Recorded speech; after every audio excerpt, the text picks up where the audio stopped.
संत रामपाल जी महाराज एक ऐसे महान संत जिन्होंने अपनी सतभक्ति, तत्व ज्ञान, करुणा और सेवा के बल पर समाज में नई मिसाल कायम की है। संत रामपाल जी महाराज की अगुवाई में उनके सभी सतलोक आश्रमों से समाज कल्याण के अद्भुत कार्यों ने समाज को सुनहरे भविष्य की एक नई उम्मीद दिखाई है। संत रामपाल जी महाराज से नाम दीक्षा लेने के बाद लाखों लोगों की लाइलाज बीमारियां जैसे कैंसर, एड्स आदि ठीक हुई।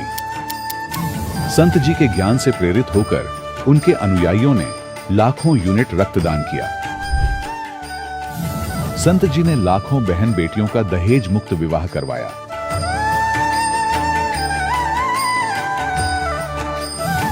संत जी ने लाखों लोगों का नशा छुड़वाया, करोड़ों उजड़े परिवार बसे।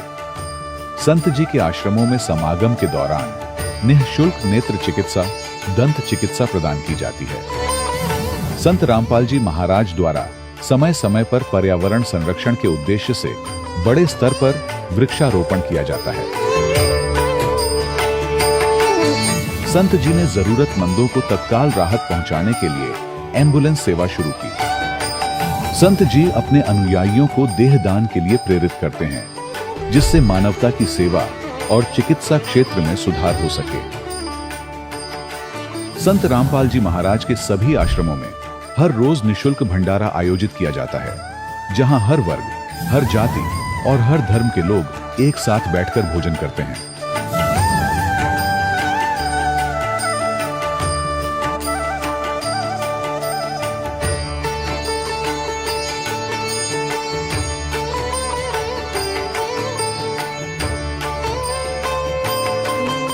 संत रामपाल जी महाराज की अन्नपूर्णा मुहिम ने गरीब और बेसहारा लोगों के जीवन में एक नई ऊर्जा और उम्मीद को जन्म दिया है। घर घर खाद्य सामग्री और जरूरी मदद पहुंचाकर संत रामपाल जी महाराज ने लोगों को दुख और मजबूरी से लड़ने की ताकत प्रदान की है।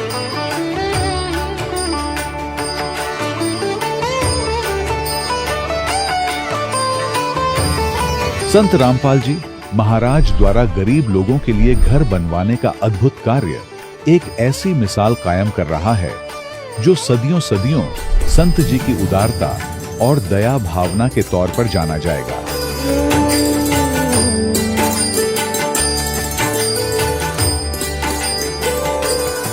संत रामपाल जी महाराज के आश्रम में हजारों बुजुर्गों को सम्मान और प्यार के साथ जीवन जीने का अवसर मिलता है।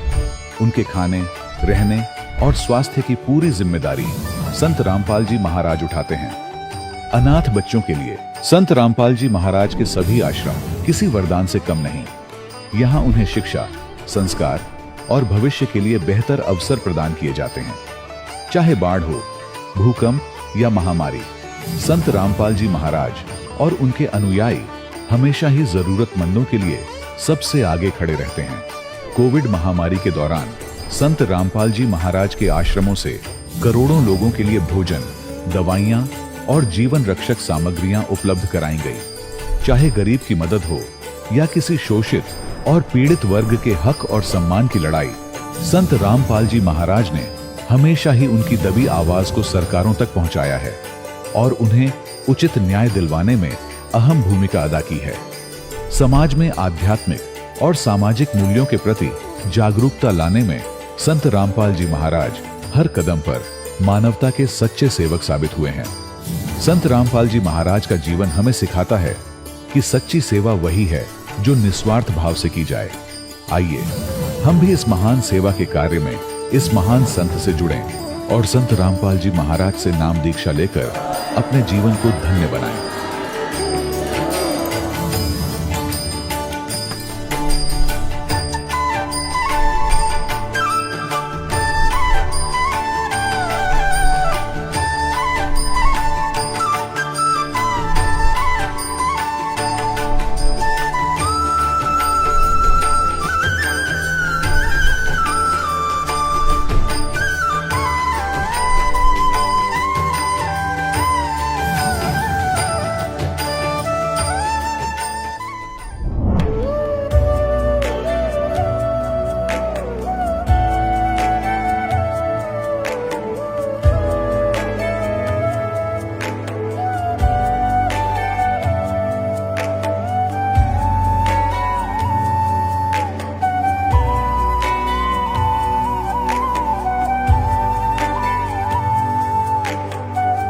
गीता में अर्जुन को स्वयं भगवान कह रहे हैं कि उस परमेश्वर की शरण में जा, उसके लिए उन संतों के पास जा जो तत्वदर्शी हो।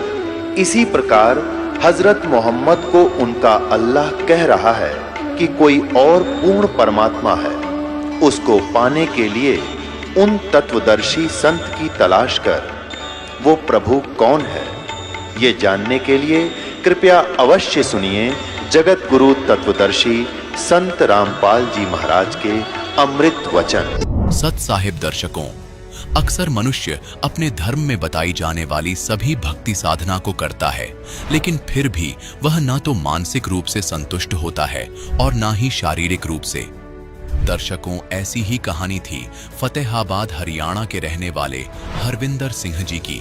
हरविंदर सिंह जी सिख धर्म के अनुसार सभी गुरुद्वारों में सेवा किया करते थे, अरदास भी करते थे, लेकिन फिर भी इनकी हालत दिन ब दिन बिगड़ती ही जा रही थी।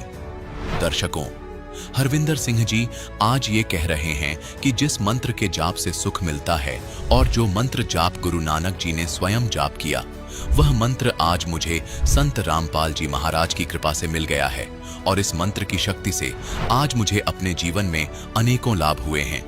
दर्शकों, आखिर हरविंदर सिंह जी ऐसा क्यों कह रहे हैं? आइए जानते हैं इसके पीछे की सच्चाई क्या है।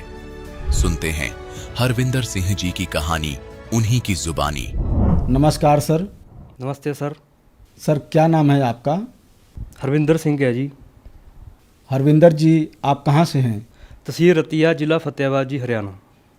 हरविंदर जी, संत रामपाल जी महाराज जी से नाम दीक्षा आपने कब ली? 2015 में संत रामपाल जी से दास ने नाम दीक्षा ली थी। हरविंदर जी, संत रामपाल जी महाराज जी से नाम दीक्षा लेने से पहले क्या आप कोई भक्ति साधना भी किया करते थे? गुरुजी से नाम लेने से पहले हम गुरुद्वारा में जाते थे, वही साधना करते थे जी। सिख धर्म से हम बिलोंग करते हैं। सर, आपने बताया कि आप सिख धर्म से बिलोंग करते हैं, तो क्या कारण बना कि आप संत रामपाल जी महाराज जी की शरण में आए? कारण ये था भक्त जी, विस्तार से हम बताना चाहते हैं जी। घर की स्थिति बहुत ज़्यादा कमज़ोर हो गई थी। हम गुरुद्वारे को मानते थे भक्त जी, हमारे पास ही गुरुद्वारा था घर के, तो हम वहाँ जाते थे। जैसे महीने में एक बार वहाँ लंगर लगता था, वो खा के आ जाते थे। कोई भक्ति साधना जैसे घर वाले बताते थे, हाँ भी ये अपनी आज संग्रांद है जी, महीने में आपका लंगर लगेगा जी, तो वो आपने जाना है, वहाँ सेवा करनी है। और जैसे हम गुरुद्वारे थे भक्त जी, वहाँ जाते थे। तो उसके बाद भक्त जी घर की स्थिति बहुत ज़्यादा कमज़ोर हो गई थी। जैसे पिताजी थे, वो दारू वगैरह बहुत ज़्यादा पीते थे जी, वो सारा नशा करते थे, दारू पीते थे, वो बोरिंग का काम करते थे। वो सुबह घर से चले जाते थे और शाम को आते थे, और इतनी दारू पीते थे भक्त जी, वो बोतल की बोतल खड़े पी जाते थे। तो वो शाम को आते जब, तो आते घर में गालियाँ देते और लड़ाई झगड़ा करते और हमें और हमारी माता जी को मारते। तो उसके बाद हम इतने डरे हुए थे भक्त जी, छोटे थे भक्त जी, पढ़ाई कर रहे थे, तो हम पिताजी से उनको कुछ कह नहीं सकते थे, तो हम कुछ समझा नहीं सकते थे क्योंकि हमसे वो बड़े थे। तो ऐसे भक्त जी घर का सिस्टम चलता रहा भक्त जी। थोड़ा सा हमने ज़्यादा उम्र हुई तो हमें कुछ पता चला, घर की स्थिति देखी हमने, बहुत ज़्यादा कमज़ोर थी भक्त जी।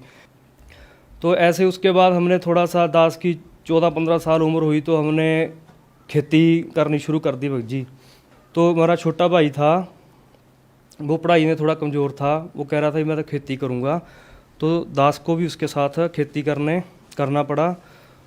तो उसके बाद हम दोनों भाई खेती करने लगे, तो हमने देखा कि हमारे तो ज़मीन भी गिरवी कर रखी है हमारे पिताजी ने, हमें इस चीज़ का पता ही नहीं था। बैंक का लोन हमने देना है सर जी, तो ज़मीन वो हमारी गिरवी पड़ी थी। तो उसके बाद जब हमने घर की स्थिति संभाली तो धीरे धीरे करके भक्त जी सर जी वो लोन चुकता किया हमने, ज़मीन थी वो भी गिरवी छुड़वाई हमने। तो इतना कर्ज हो गया था सर जी, तो बहुत ज़्यादा डिप्रेशन में दास रहने लग गया। नींद की गोलियां खा के सोता था, रात को नींद नहीं आती थी, इतनी बुरा हाल हो गया था, सारा शरीर खराब हो गया था।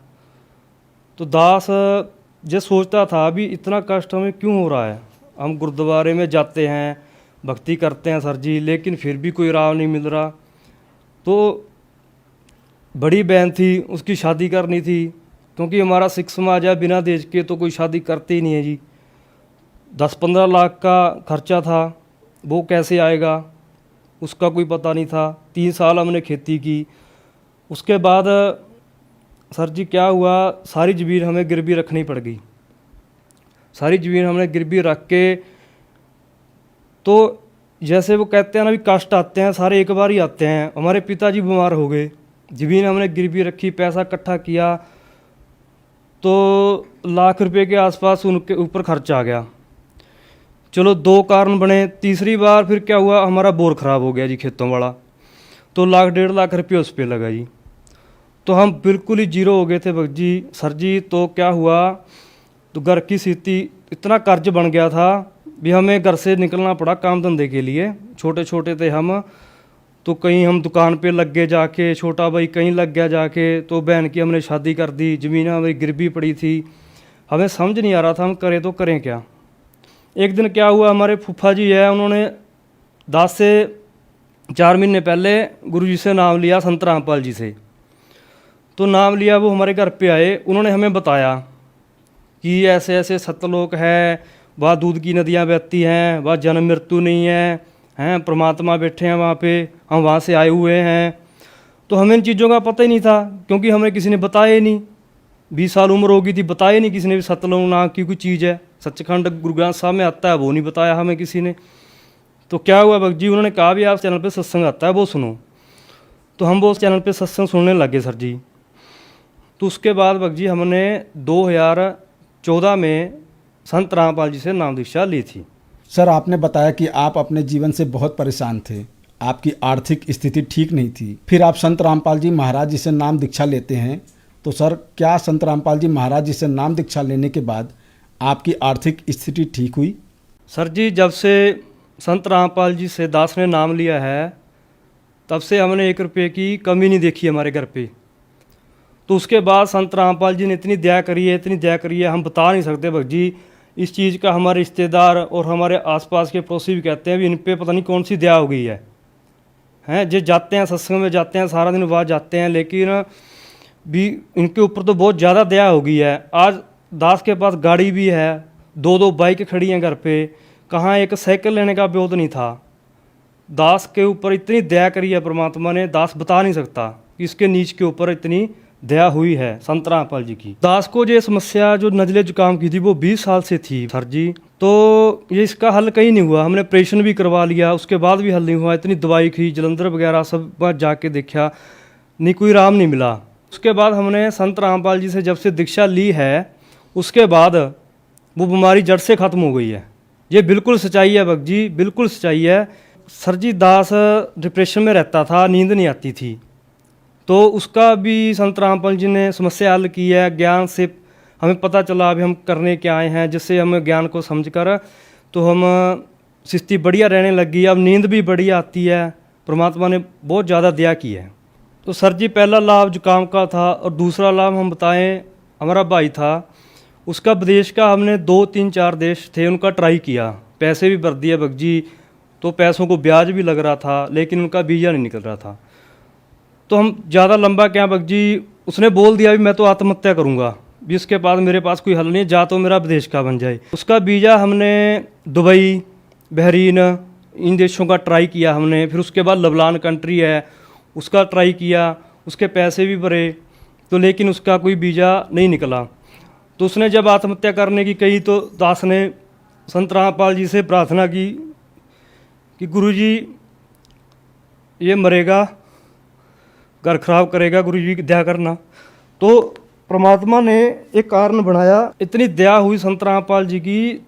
12 बजे के बाद उसका फ़ोन आ गया हमें ऊपर से एजेंट का कि आपके भाई का वीज़ा निकल चुका है। तो हम हैरान थे भगत जी कि गुरुजी ने इतनी दया करी हमके ऊपर। बहुत ज़्यादा सबसे बड़ा लाभ है गुरुजी का, संत रामपाल जी का हमारे ऊपर, कि हमारा भाई बच गया। आज वो 4 साल हो गए लगभग, वो विदेश में अपने पैसे कमा रहा है, अपनी कमाई कर रहा है। वो कुवैत में रहते हैं जी, वो बढ़िया उनका काम चल रहा है जी। तो तीसरा लाभ हमें ये हुआ, हमारा लोन था 5 लाख का, उसको लिया था हमने, तो वो चुकता कर दिया हमने बैंक का। तो बैंक वाले कह रहे भी आपको 20,000 रुपया देना पड़ेगा, उसके बाद हम आपको NOC देंगे। वो NOC नहीं दे रहे थे हमें। तो हमें क्या अभी आप पहले बताते, अभी 5 लाख तो हमने एक भरा है, उसके ऊपर आप कह रहे हो 20,000 रुपये और देना पड़ेगा। या तो आप पहले बताते, क्योंकि हमने बैंक ट्रांसफ़र करनी थी वो, तो नहीं, वो कह रहे हैं 20,000 रुपये तो आपको देना पड़ेगा कुछ भी हो जाए। तो रतिया नामदान सेंटर है जी हमारा, वहाँ बैंक भी वहीं थी, तो दास वहाँ से उठ के आ गया जी उनके पास से। तो नामदान पे गुरु जी से प्रणाम किया कि संत रामपाल जी, गुरु जी भी ऐसी ऐसी बात है, तो 20,000 रुपया मांग रहे हैं। तो 2-4 दिन निकले, चलो परमात्मा ने दया करी, तो वो काम हमारा 5,000 में बन गया। कहीं वो 20,000 रुपया मांग रहे थे और एनओसी देने के लिए तैयार भी नहीं हो रहे थे, वो 5,000 रुपये में हमारा काम बन गया।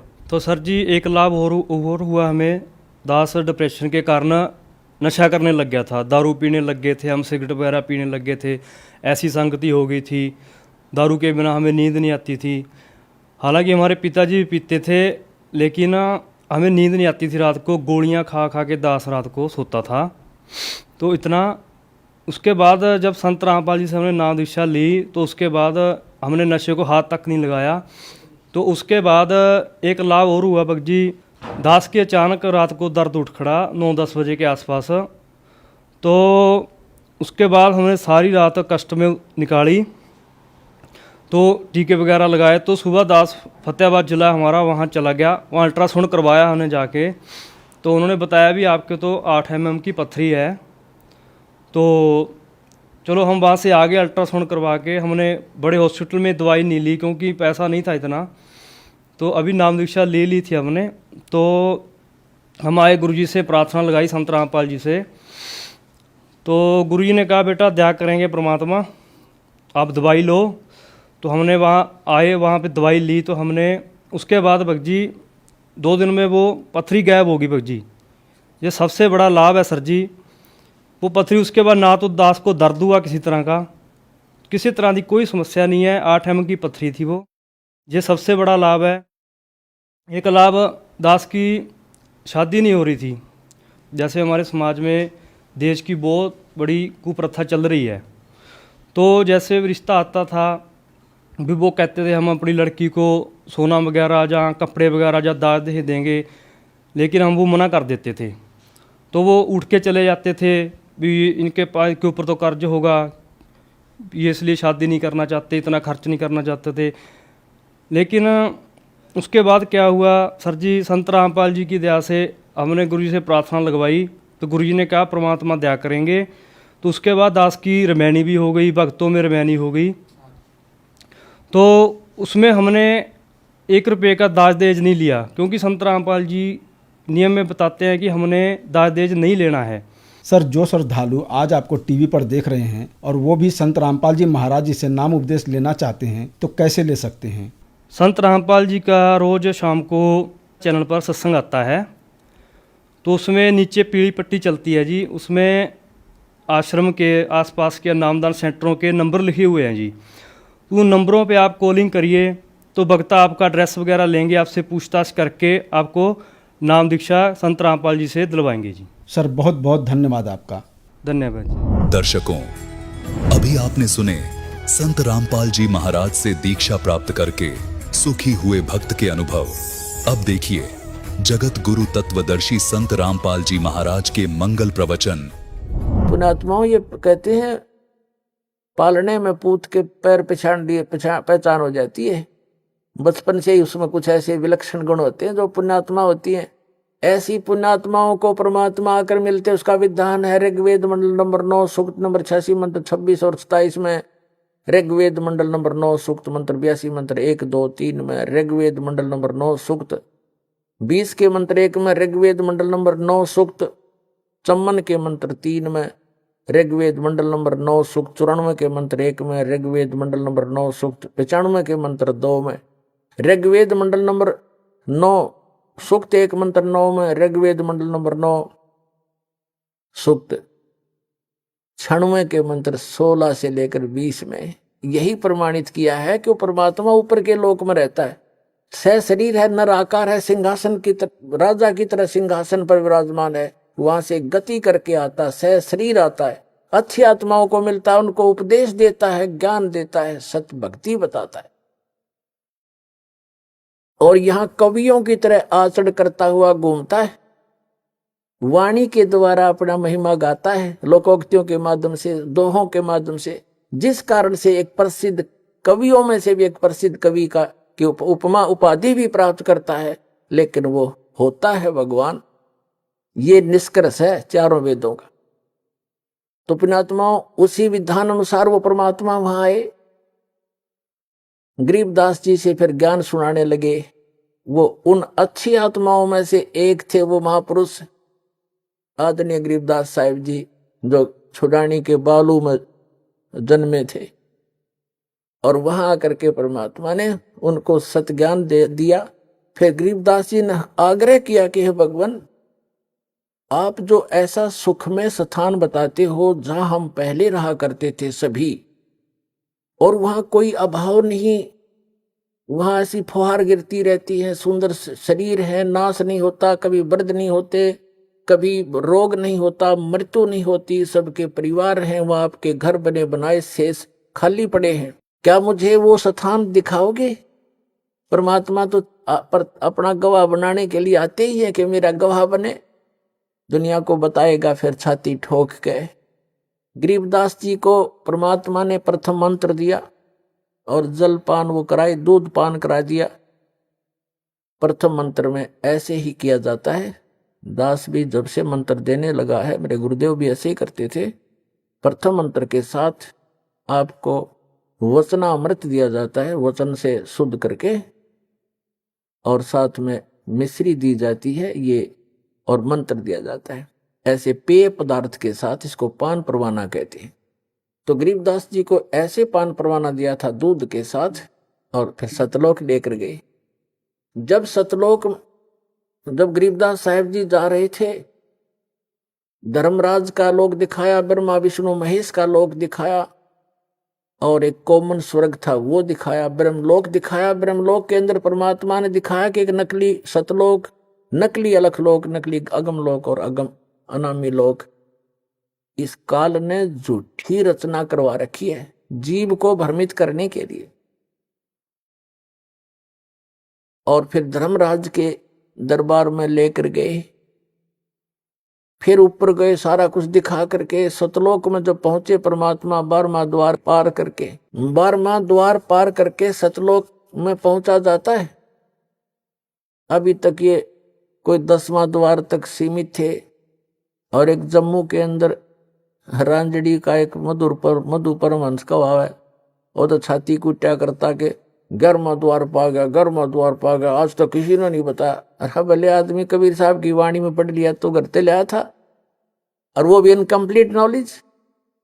जबकि 12वां द्वार पार करके परमात्मा प्राप्ति होगी, हृदय की गांठ से पंसारी नहीं बन जाता। तो 12वां द्वार पार करके परमात्मा सतलोक लेकर गए, 7 संग ब्रह्मांड उसके अक्षर पुरुष के पार किए। और जब सतलोक में प्रवेश किया, क्या देखा?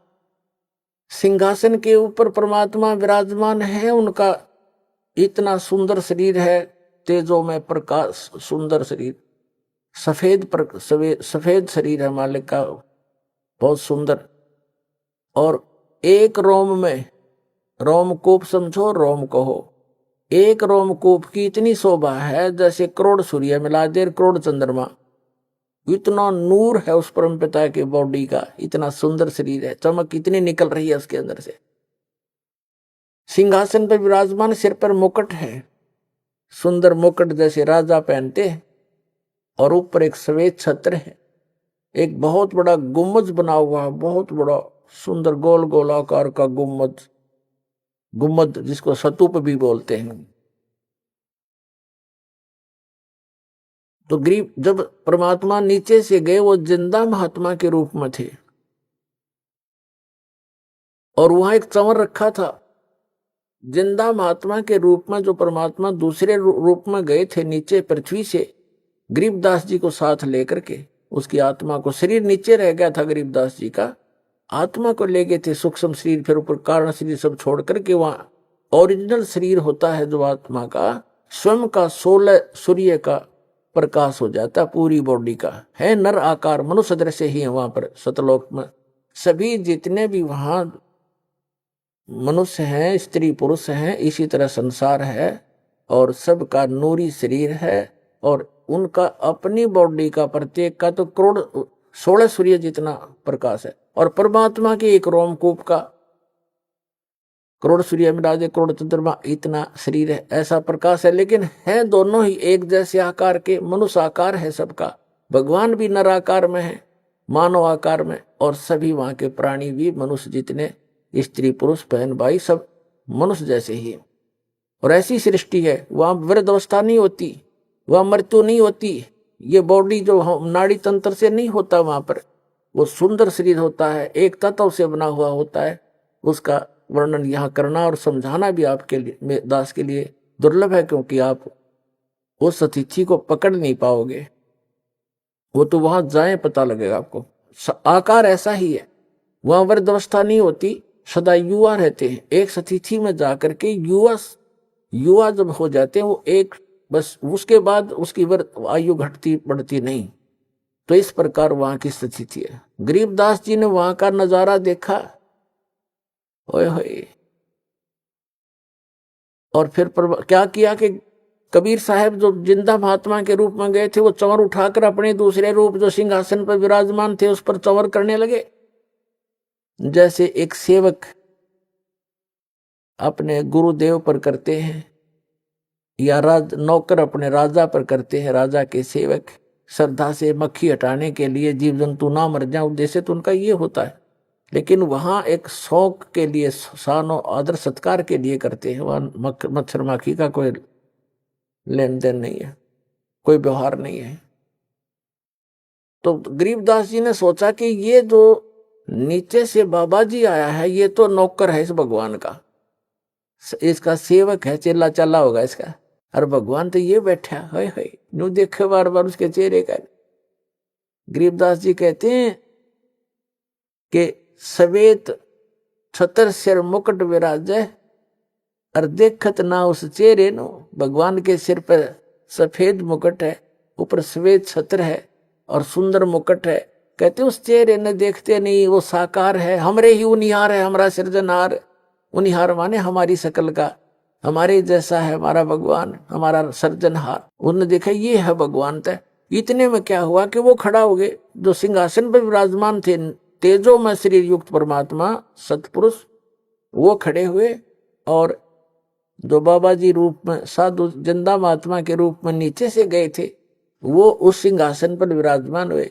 और वो तेजो में नूर शरीर वाला जो भगवान दिखाई दे था, वो चमर उठाकर उस जिंदा महात्मा वाले बॉडी पर, शरीर पर, सिंहासन पर विराजमान पर चमर करने लगे एक सेवक की तरह। अब गरीबदास जी कभी बाबा जी की तरफ देखे, कभी भगवान की तरफ देख रहे थे। अब सोच रहे थे मन में कि बाबा जी था छांडी भाई, भगवान इसका ऊपर चौवर करे, ये क्या चक्कर है। इतने में क्या हुआ कि वो तेजो में शरीर और जिंदा वाले शरीर में समा गया। अकेले वो कबीर भगवान जो नीचे से एक जिंदा महात्मा के रूप में गए थे, अनंत कोट ब्रह्मांड के सिंहासन पर विराजमान है और चंवर अपने आप हो रहा है। और परमात्मा का, जिंदा महात्मा का रूप फिर उतना ही नूरी बन गया, इतना तेज बन गया और सकल न्यों की न्यों। तब परमात्मा ने कहा था कि गरीबदास, जहां तुम रह रहे हो बालक, वो एक पुनिशमेंट प्लेस है, वो एक प्रिजन है तुम्हारे लिए, एक कारागार है, वहां कोई जीव सुखी नहीं। अब वहां से जब देखते हैं ऊपर जाकर के आत्मा निर्मल हो जाती है और वहां इतनी तेज दृष्टि होती है, यहाँ की सुई सुई देख सकता वहां का गया हुआ व्यक्ति। इतनी आत्मा की आई का इतना तेज है उसकी नजर।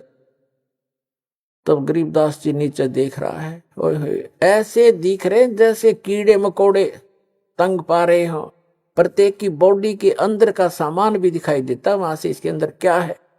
इसमें ब्लड की नदियां बह रही हैं, नाड़ियां, इनके अंदर ब्लड बह रहा, वो भी उसके अंदर भी करोड़ों जीव घूम रहे हैं, हाँ मचल मचा रहे हैं, इधर घूम रहे हैं। टट्टी, पेशाब, हार्ड, मांस ये दिखाई देता। अब तो हमारी आंखों पर चर्बी डाल रखी है हमने, ये सब कुछ दिखाई देता है। इससे की पॉलिश पे, पाउडर पे, दिन रात लिपस्टिक लाण पे, डंगे पे, डंगा लाण पे हम अपना जीवन नाश कर देते हैं। और 1 सेकंड में मृत्यु हो जाती है। इसमें कीड़े पड़ जाते हैं, जख्म हो जाता है। इसके अंदर हम संतुष्ट हुए बैठे और यहाँ की बकवादों में इसको जीवन नाश करते हैं, जो वहां जाकर पता चलता है। तब परमात्मा ने कहा कि अब गरीबदास नीचे जा बेटा, अब नीचे जा बेटा, ये है तुम्हारे स्थान। ये खाली महल पड़े सारे, जो नीचे चींटी से लेकर हाथी तक और राजा और रंग जितने पृथ्वी पर इस काल के 21 ब्रह्मांड में तुम गए हो, और जितने ये परब्रह्म के, उस परब्रह्म के अक्षर पुरुष के लोक में गए हैं, इन सब के इस सतलोक के अंदर अलग अलग बहुत सुंदर महल हैं, एक जैसे, उनमें कोई अंतर नहीं किसी भी फैसिलिटी का।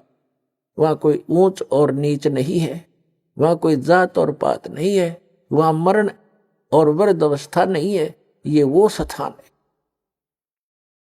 पुणात्माओं, गीता अध्याय नंबर 7 के श्लोक नंबर 29 में कहा कि अर्जुन, मेरे इस ज्ञान का जो आश्रय कर लेगा, चौथे अध्याय के 32 और 34 में श्लोक में कहा है कि भगवान वो परमात्मा स्वयं आकर के अपने मुख कमल से तत्व ज्ञान प्रचार करता है। उसके अंदर यज्ञों की जानकारी, धार्मिक अनुष्ठानों की जानकारी विस्तार पर पूर्वक कही गई है। वो तत्व ज्ञान है। उस तत्व ज्ञान को तत्वदर्शी संतों के पास जाकर समझ, यानी गीता ज्ञानदाता भी उस तत्व ज्ञान से अपरिचित है। वो गॉड गिवन ज्ञान है, वो तत्व ज्ञान है। भगवान आकर स्वयं देता, अपने मुख कमल से बोलता, सच्चिदानंद घन ब्रह्म, वो परम अक्षर ब्रह्म। तो 7वें अध्याय के 29वें श्लोक में कहते हैं, गीता ज्ञानदाता कह रहा है कि मेरे इस ज्ञान का जो आश्रय कर लेता है, तत्वदर्शी संत की खोज कर लेता है, और वो व्यक्ति जरा और मरण से छूटने का प्रयत्न करते हैं। कौन करते हैं? जो संपूर्ण अध्यात्म से परिचित और सभी कर्मों से परिचित, वो व्यक्ति जरा यानी बुढ़ापा और मरण माने मृत्यु से मोक्ष के लिए, सदा के लिए, छुटकारे के लिए प्रयत्न करते हैं। जो उस तत्व ब्रह्म से परिचित हो चुके, सारे अध्यात्म ज्ञान से परिचित हो चुके और सब कर्मों से परिचित हैं। जैसे आज के सत्संग में एक विशेष ये भी दास बता रहा है कि ऐसे कर्म नहीं करने चाहिए जिनसे हमें वो भोगने को दुबर हो, भारी हो। उनसे बचने के लिए ज्ञान है, इस ज्ञान से फिर अपने आप हाथ सिकुड़ जाएगा आपका। तो ये कंप्लीट स्पिरिचुअल नॉलेज है, अध्यात्म ज्ञान है। और ये कर्म बताए जाते हैं कि इनसे जो परिचित हो जाता है वो केवल जरा और मरण से छूटने का ही प्रयत्न करता है। तो फिर अर्जुन ने पूछा कि किम तत्परम, 8वें अध्याय के प्रथम मंत्र में, तीसरे मंत्र में उत्तर दिया 8वें अध्याय के गीता में कि वो परम अक्षर ब्रह्म है। तो पुण्यात्माओं, वो स्थान है सतलोक जहां जरा और मरण नहीं है। गीता ज्ञानदाता अपने विषय में कहता है कि अर्जुन, चौथे अध्याय के 5 और 9 श्लोक में कि अर्जुन, तेरे और मेरे बहुत जन्म हो चुके, तू नहीं जानता, मैं जानता हूं। अध्याय नंबर 10 के श्लोक नंबर 2 में गीता में, अध्याय नंबर 2 के श्लोक 12 में गीता ज्ञानदाता कहता है, अर्जुन, जन्म मृत्यु तेरी भी और मेरी भी सदा बनी रहेगी। यदि मेरी शरण में रहना है, 8वें अध्याय के 13वें श्लोक में कहा कि मेरा तो ओम नाम है मुझ ब्रह्म का, और इसको भक्ति करता हुआ अंतिम सांस तक जाएगा तो मुझे प्राप्त होगा। यह गति प्राप्त होगी जो ओम से मिलने वाली है। उस ओम के जाप से ब्रह्मलोक प्राप्ति है। 8वें अध्याय के 16वें श्लोक में बताया है कि ब्रह्मलोक में गए हुए प्राणी भी पुनरावृत्ति में उनका भी जन्म मृत्यु होता है। अपनी तो स्थिति क्लियर कर दी, मेरा एक ओम नाम है और इसको जाप करने वाले का जन्म मृत्यु भी रहेगी। 8वें अध्याय के 5 और 7 में कहा कि अर्जुन, मेरी शरण में रहना है तो युद्ध करना पड़ेगा, और मेरी शरण में मेरी भक्ति कर मुझे ही प्राप्त होगा, ये गारंटीड बात है। लेकिन शांति नहीं हो सकती, युद्ध करना पड़ेगा। युद्ध करने वाले को शांति कहा। फिर 18वें अध्याय के 62वें श्लोक में कहा कि तू सर्वभाव से उस परमेश्वर की शरण में जा, जिसकी कृपा से तू परम शांति को और सनातन परम धाम को, शाश्वत स्थान को प्राप्त होगा। उसके लिए ऑप्शन छोड़ ही दिया कि तत्वदर्शी संतों की खोज कर वो आपको बताएंगे। गीता ज्ञानदाता उस तत्व ज्ञान से अपरिचित है, अन्यथा एक अध्याय और लिखवा देता अगर उसमें उसको ज्ञान होता। 15वें अध्याय के 1 से 4 का सारांश है कि तत्वदर्शी संत की पहचान भी बताई है कि जो उल्टे लटके हुए संसार रूपी वृक्ष के सभी छंद बता देगा, सभी विभाग बता देगा, जड़ से लेकर पत्तों तक, स वेदविद, वह वेद के तात्पर्य को जानने वाला तत्वदर्शी संत है। उसके पश्चात परमेश्वर के उस परम पद की खोज करनी चाहिए। 15वें अध्याय के 4 श्लोक के जहां जाने के बाद साधक फिर लौटकर कभी संसार में नहीं आते। तो वो स्थान है सतलोक, जो गरीबदास साहिब को परमात्मा ने दिखाया। फिर गरीबदास जी से कहा कि जा बेटा नीचे जाओ। गरीबदास जी कहने लगे, हे भगवान, इसे गंदे लोक में मुझे ना भेजो मेरे दाता, वहां तो इधर तो देखने को दिल नहीं कर रहा। यहाँ के स्वर्ग की यह हालत है और नीचे तो और बुरा हाल हो रहा है। तब परमात्मा ने कहा, वैसे तुम यहां नहीं रह सकते बच्चा, क्योंकि जब आप यहां से गए आप पुण्यों से परिपूर्ण थे। अब इतने ही पुण्यों से भक्ति से धनी होकर के वापस आ सकते हो, तब यहां पर स्थायी स्थान मिलेगा तुम्हें।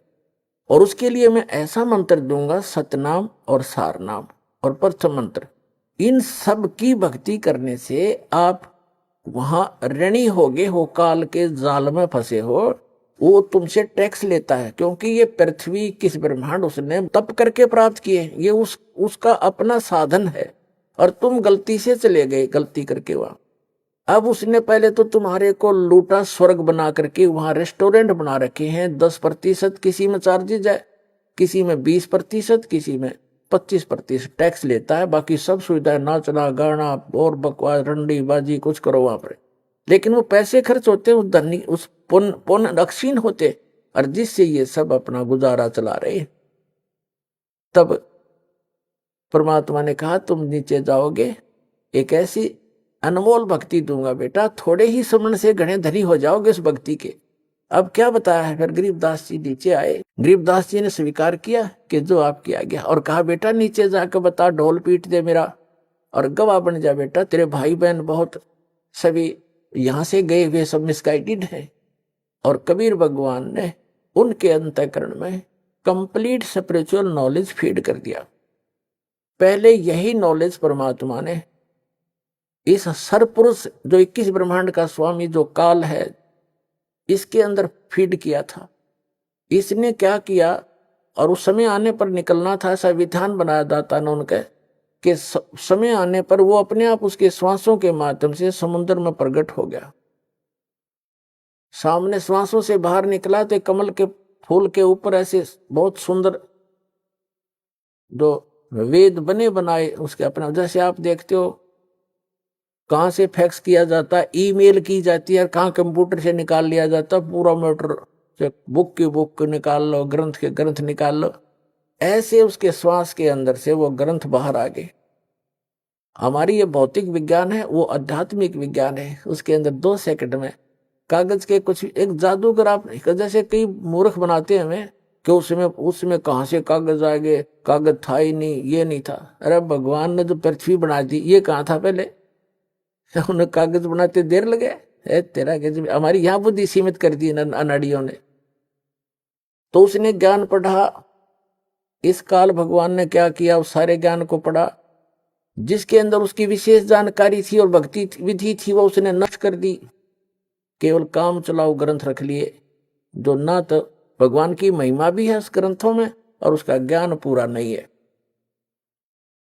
और वेद भी लास्ट में लिख देते हैं नेति नेति, कि जितना हम बता रहे इतनी महिमा उसकी नहीं है, उसकी और भी शेष है। तो इस प्रकार 15वें अध्याय के 4 श्लोक में कहा है कि उसके पश्चात परमेश्वर की उस परम पद की खोज करनी चाहिए, जहां जाने के बाद साधक लौटकर कभी संसार में नहीं आते। तो गरीबदास साहिब जी को नीचे भेजा। परमात्मा ने कहा कि जा बेटा,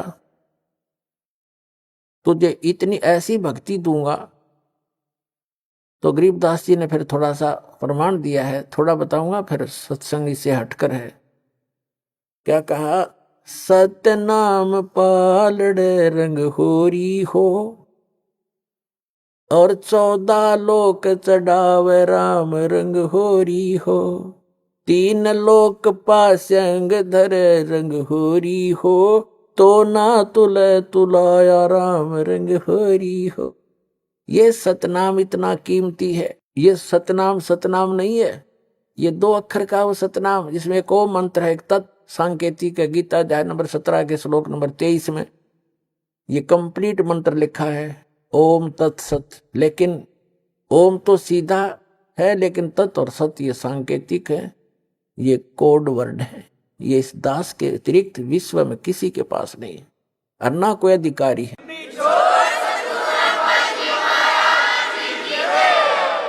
तो इनमें से ओम और तत् मिलकर वो सांकेतिक शब्द, ये सतनाम बनता है 2 अक्षर का। और जिस भी महापुरुष का उद्धार हुआ है, उन्होंने परमात्मा से प्राप्त करके इसी का जाप किया है। उनको भगवान स्वयं आए गुरु रूप में, या कोई गुरु से गुरु अपना शिष्य बना करके उनको गुरु पद पर आगे उनका उद्धार किया। इसी मंत्र से सबका उद्धार हुआ। इसके अतिरिक्त कोई विश्व मंत्र नहीं है जो इस जरा और मरण में समाप्त कर सके। तो क्या बताया कि इस सतनाम के सुमरण का एक बार श्वास उश्वास से मर्यादा में रहकर पूरे गुरु से लेकर, अपने आप नहीं, कोई घर का आप पे गुरु बन जाए आगे चेले बनाओ, वो महापापी अपराधी व्यक्ति है, उसे कोई लाभ नहीं होगा। जैसे इस दास से प्राप्त करके कोई निकम्मी आत्मा दुष्ट इंसान स्वयं ये मंत्र किसी को आगे दान करने लग जाए, देने लग जाए, गुरु बन जाए, वो सबसे बड़ा शत्रु और होगा इस मानव समाज का। भगवान का द्रोही होता वो व्यक्ति, क्योंकि वो अधिकारी नहीं है। वो झूठा लाइसेंस बना रहा है, झूठा वो डुप्लीकेट पासपोर्ट बना रहा है।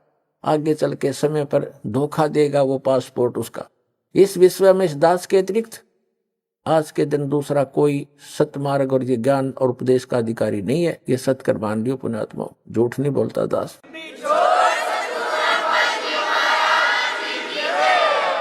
और कोई मान बढ़ाई की बात नहीं, आपको आगाह कर रहा हूं कि नकलियों में फंस कर तो हमने इतने जीवन नाश कर लिए। तो कहने का भाव ये है कि गरीबदास जी को जो परमात्मा ने बताया, गरीबदास जी ने आगे बताया कि ये एक सतनाम इतना कीमती है, एक बार श्वास उश्वास से एक बार सिमरण करने का कितना धन, कितनी वैल्यू है इसकी, कितनी कीमत है। कहते हैं जैसे ताखड़ी के एक पलड़े में तो सतनाम धर दे, एक सिमरण की कमाई मर्यादा में रह कर ली हुई। और दूसरी तरफ 14 लोक चढ़ावे, जैसे शिव का लोक, विष्णु का लोक, ब्रह्मा का लोक, दुर्गा का लोक, धर्मराज का लोक, और भाई जो ऊपर ये 7 खेड़े ब्रह्मलोक के अंदर और कई भी भाग बना रखे हैं इसने। ये कहते हैं नीचे का तल वतल ततल ये सारे धर दे। और 3 लोक, ये पृथ्वी लोक और पाताल लोक और स्वर्ग लोक, इन तीनों को तो पासंग रख दे। अब पासंग वर्तमान के,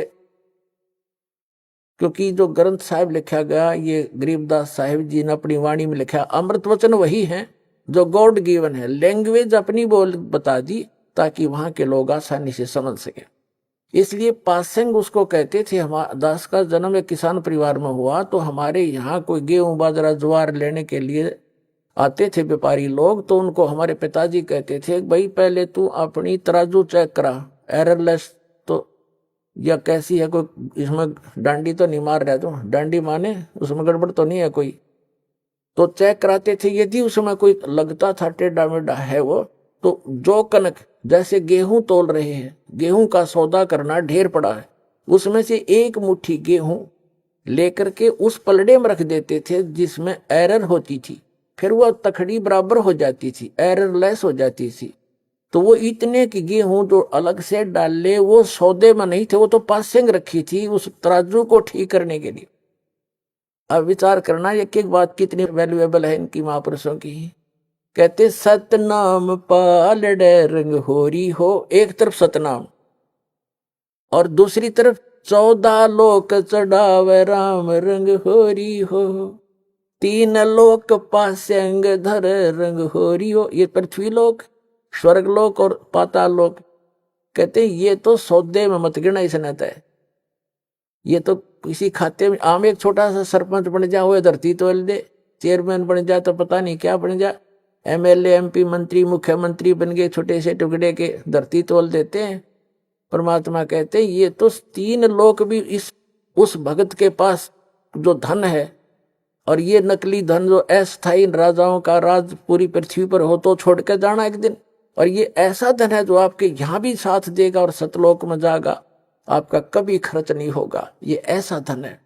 तो क्या बताया है, सतनाम पालड़े रंग होरी हो, 14 लोक चुड़ाव राम रंग होरी हो, 3 लोक पासंग धरे रंग होरी हो, तो ना तुला तुलाया राम रंग होरी हो। एक सिमरन सतनाम का विधिवत, तो इतने आप खाली हो गए, भक्तिहीन हो गए, पैसे के लिए भटकते फिरते हैं सारा दिन, और 36 झूठ बोलते हैं, 100 बार पता नहीं मन में दोष आते हैं, पशु से भी ज्यादा मेहनत करते हैं, तब भी पेट गुजारा नहीं चलता आपका। और इस परमात्मा की शरण में आके देखना, सद्भक्ति करना, भक्ति धन तो इकट्ठा होगा अलग से आपका, और यहाँ की सुख सुविधा तो आपको रूंगे में देगा भगवान। रूंगा, अब रूंगा समझाना पड़ेगा थोड़ा, रूंगा और बताता हूं। हम अब तो बच्चों को याद भी नहीं होगा, पहले हम छोटे छोटे थे जब हमारी दादी, कोई सब्जी बेचने वाला कोई आता था, कोई टिंडे बेचने वाला, कोई आम बेर अंगूर अमरूद ये बेचने वाला आता था, आलू गाजर।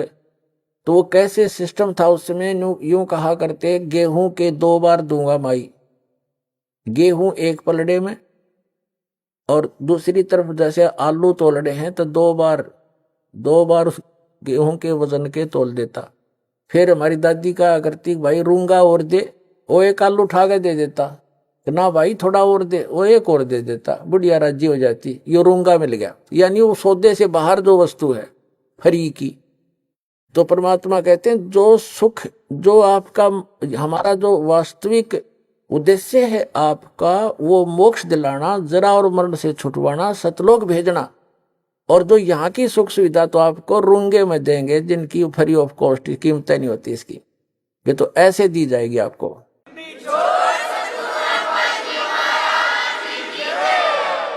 तो यहाँ बताया है गरीबदास साहिब जी ने कि इतना कीमत है इस एक सतनाम की। अरे ये राधा स्वामी वाले और कितना देख ले, एक कबीर पंथी सतनाम सतनाम जाप करो सतनाम, इन सतनाम का कक्का नहीं पता है। और बात करें सतलोक जान की, सतनाम सतनाम सतगुरु सतनाम ये नाम देते हैं, ये खा के इनके पास बैठा दिया, अपना भी जीवन नाश किया, दुनिया को डुबो दिया काल के दूतों ने। तो पुण्यात्मा अब दया करी भगवान ने आपके ऊपर, वो स्वयं ही रजा बख्शा जब यो काम बढ़ा कर आगे ने। अब आपके ऊपर, इस दास के ऊपर उस परम पिता का पूरा पंजा है, आप इसको लगे रहना, आपका उद्धार 101 पीढ़ी पार हो जाएगी आपकी, ये सत्कर मान लेना। कबीर साहब कहते हैं भक्ति बीज होए जो हंसा, तारों ताश के 71 वंशा।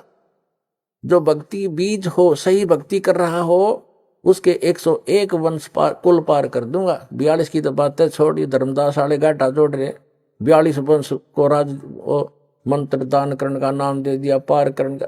वो तो परमात्मा ने ये कहा था। धर्मदास ज्यादा चिंतित हो गया था, एक नारायण दास को पहचान कर, जो उसका इकलौता पुत्र था, वो काल का दूत था, भगवान ने उसको दृश्य उसके अंदर की सती थी दिखाती थी। इतना चिंतित हो गया वो धर्मदास वैश्य सेठ, हे भगवान अब मेरा क्या होगा, हे भगवान मेरे तो काल के दूध पैदा हो गया, अब मेरा कैसे वंश चलेगा। तो परमात्मा ने कहा था कबीर जी ने कि मैं अपने कोटे से तुझे एक बालक दूंगा, उससे तेरे 42 वंश चलेंगे। फिर ये नहीं कहा था कि उन 42 वंश से जो नाम लेगा वे पार होगा, नहीं, उनको तो नाम मना दिया। परमात्मा ने कहा है कबीर वाणी चैप्टर में, कबीर सागर में, कि धर्मदास मेरी लाख दुहाई, ये सार नाम की देवा, सत मूल ज्ञान और मूल नाम, ये मूल नाम है, सार नाम है। मूल ज्ञान में सतनाम सार नाम सार आ जाता है, और सार नाम तक कहा था कभी जिक्र भी ना करती। तो और कब तक छुपाना है, तो कहते हैं मूल ज्ञान तब तक छुपाई जब तक 12 पंथ मिट जाए। और तब तक एक पंथ भी ना चला था। जब धर्मदास जी आए थे तो उन्होंने ये छुपा के रखा था, और फिर भी धर्मदास जी के ये मन में थोड़ा बहुत दोष पैदा हुआ था कि मेरे बच्चों का क्या होगा। तो परमात्मा ने कहा था कि धर्मदास जब 5500 वर्ष का कलयुग बीत जाएगा तब मैं फिर आऊंगा, और 12वां पंथ जो होगा उसमें आगे जाकर मेरी एक ब्रांच होगी, उसमें उसी में मैं फिर आऊंगा। तेरे जो सतनाम को ग्रहण करेंगे, सच्चे नाम को, सार नाम को, तेरे 42 वंश तोड़ सारा विश्व पार करूंगा उस समय। तो जब धर्मदास का दिल टिक गया था, और ये मारे सट्टे दामा खेड़ा और फलाने वाले जो के दामा खेड़ा वालों की 42 वंश की गद्दी को आशीर्वाद दे रखे है। उनको कख भी ना पता आज तक, खाक पार करेंगे वह। उन्हें सतनाम का नहीं पता, और ना सार नाम तो छीट भी नहीं लगी उनके। तो पुण्यात्मा ये भ्रमित है, उनको त्याग कर यहाँ अपना कल्याण कराओ। दास का सिर्फ इतना उद्देश्य है कि सही रास्ता मिल गया अपने को, युगों पर्यंत दाव लग गया आपका, इसका लाभ उठाओ। अब जो प्रसंग है वहीं आते हैं। अब गरीबदास जी को परमात्मा ने वहां से छोड़ा कि जा बेटा। उधर से क्या हुआ कि वो पाली जो थे ग्वाले, उन्होंने 2-3 घंटे के बाद देखा कि वो लग गया अपने इधर उधर, अब अपने पशुओं को दूर ले गए, लंबे दूर दूर खेत होते थे। काफी देर के बाद उनको याद, वो तो उठकर चले गए सब। उस समय केवल वो 2 रह गए थे, गरीबदास जी और परमात्मा कबीर जी ऊपर लेकर गए उस समय।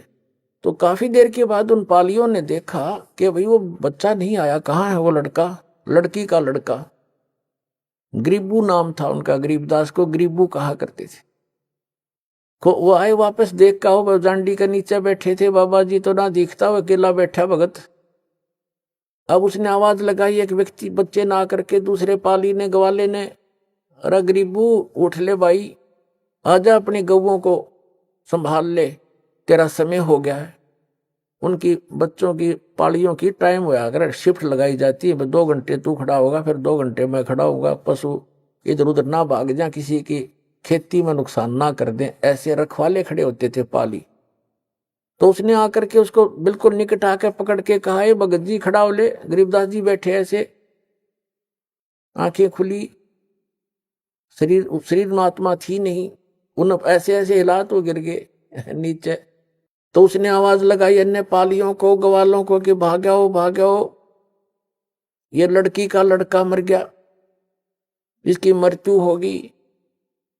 सब चिंतित हो गए। 2 पाली वहां से गांव की तरफ दौड़े आए। 1.5 किलोमीटर की दूरी पर गांव था, उस स्थान से जहां ये परमात्मा प्रकट हुए थे। आज भी छुडानी गांव के बाहर, कबलाना से छुडानी गांव को एक रोड जाती है, झज्जर और भादगढ़ रोड से कबलाना गांव से एक लिंक रोड जाता है। उसके ऊपर एक यादगार बनी है छोटी सी, पहले जांडी थी, वहां पर एक पेड़ कट गया, गल गया, खराब हो गया। उसके स्थान पर यादगार आज भी बनाए हुए हैं। वहां स्पष्ट लिखा है कि यहाँ कबीर परमात्मा गरीबदास साहिब जी को मिले थे। तो क्या हुआ, गांव वालों को पता चला, माता पिता दोनों अचेत हो गए। 12 वर्ष के बाद संतान उत्पन्न हुई थी और वो भी मृत्यु को प्राप्त हुआ। गांव नगर के लोगों की लाइन लगी उस घटना स्थल की तरफ। उनको बताया गया कि बाबा जी आया था, जंतर मंत्र का दूध पिला दिया, हम तो नाटे थे, कुंवारी गाय का दूध निकाल के इसको पिला दिया, हमने तो पिया नहीं, हम तो बच गए। और बच्चे ने पी लिया, यो मर गया। घर पे ले आए, अंतिम संस्कार की तैयारी करने लगे। इस सारे प्रोसीजर में अंतिम संस्कार करने लगे, चिता पर रख दिया। 8-10 घंटे लग गए उनके।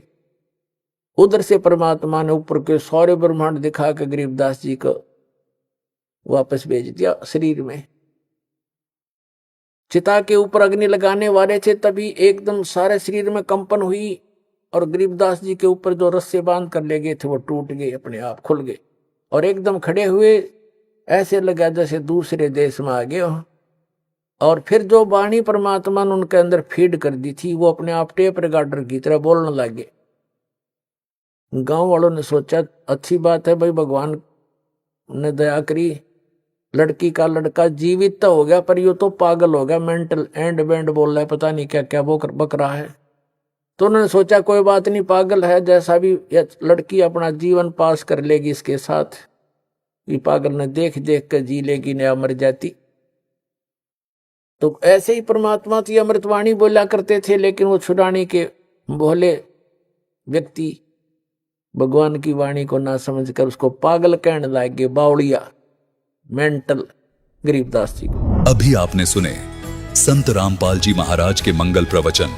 आइए अब सुनते हैं संत रामपाल जी महाराज से नाम दीक्षा लेकर सतभक्ति करके अद्भुत लाभ प्राप्त करने वाले अनुयायी के विचार।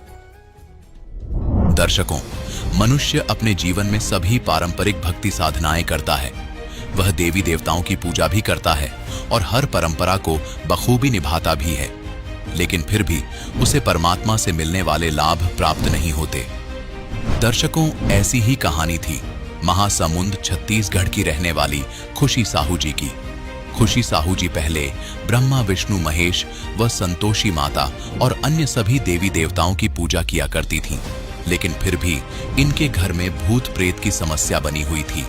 लेकिन दर्शकों, आज खुशी साहू जी का कहना है, जब से मैंने संत रामपाल जी महाराज से नाम दीक्षा प्राप्त की है, तब से मैं और मेरा परिवार पूर्ण रूप से स्वस्थ व सुखी हैं। दर्शकों, आखिर खुशी साहू जी ने अपनी पारंपरिक भक्ति साधनाओं को छोड़कर संत रामपाल जी महाराज द्वारा बताई गई भक्ति साधना क्यों अपनाई? आइए जानते हैं इसके पीछे की सच्चाई क्या है। सुनते हैं खुशी साहू जी की कहानी, उन्हीं की जुबानी। नमस्कार जी। नमस्कार सर। क्या नाम है जी आपका? खुशी साहू। खुशी जी, आप कहाँ से हैं? दलाल खार, जिला महासमुंद, छत्तीसगढ़। संत रामपाल जी महाराज जी से नाम उपदेश आपने कब लिया? 13 मई 2020 में। संत रामपाल जी महाराज जी से नाम उपदेश लेने से पहले आप क्या भक्ति साधनाएं करती थीं? पहली परंपरा चल रहे सर, ब्रह्मा विष्णु महेश ये सब भक्ति कर रहे थे और हमेशा बचपन से संतोषी माँ के उपास रहते थे। तब भी बहुत परेशानी थी, भूत प्रेत का बहुत सारा बाधा था। 15-16 साल से हम लोग भूत प्रेत से बहुत परेशान थे सर। इसीलिए संत रामपाल जी महाराज से नाम दीक्षा ली। संत रामपाल जी महाराज जी से नाम उपदेश लेने के बाद क्या आपको कोई लाभ भी प्राप्त हुए? बहुत सारा मिला सर।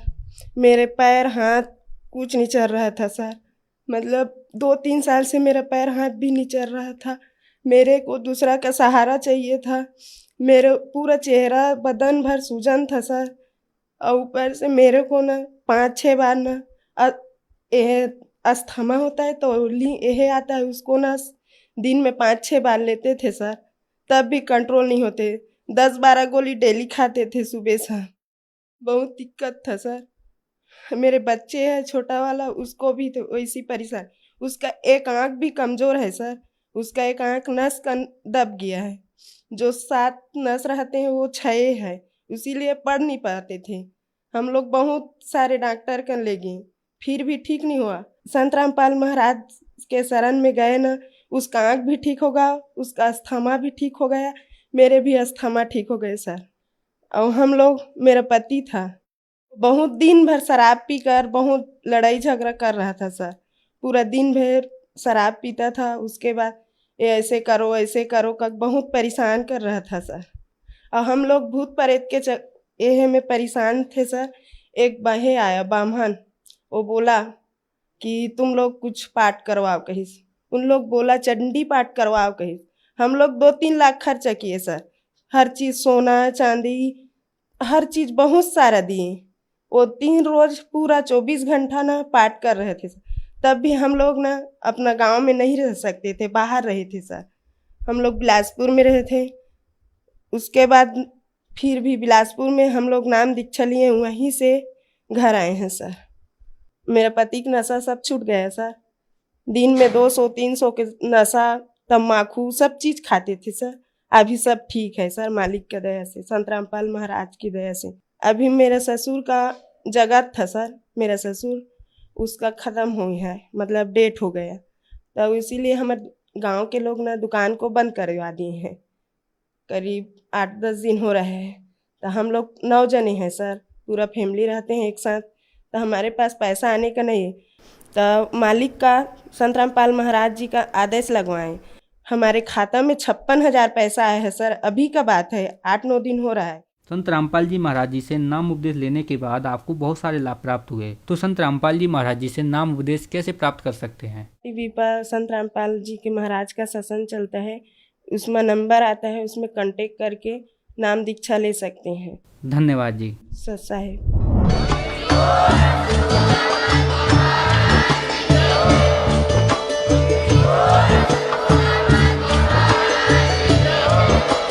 आप सुन रहे थे जगत गुरु तत्वदर्शी संत रामपाल जी महाराज जी के मंगल प्रवचन। अधिक जानकारी के लिए विजिट कीजिए हमारी वेबसाइट www.jagatgururampalji.org।